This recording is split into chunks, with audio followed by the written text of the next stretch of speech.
Today I want to talk to you about this Pipishell bathroom cart. This is a narrow bathroom cart. There are a few sizes that you can get, one with 3 shelves and one with 4 shelves.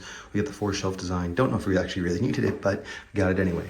We do have a small shower here in our second bathroom, and so I wanted to get something that allows us to not have all the stuff in there just sort of all over the floor. It's great. You can keep it outside the shower, right outside, really, really nice, can clearly hold a lot of stuff, can hold some pretty hefty shampoo and conditioner bottles up there. Plenty of storage space. It is made out of this like highly durable ABS plastic. Feels really sturdy in the hand. Sort of feels more like a powder coated aluminum to me. You also have a bunch of little hooks on the outside here, and this little basket. A few more hooks down here.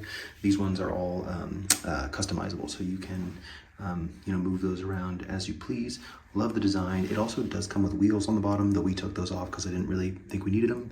But if you want something that's a little more portable, a little more easy to roll around, you can keep those on there. Highly recommend it for anyone looking for a nice, inexpensive bathroom cart.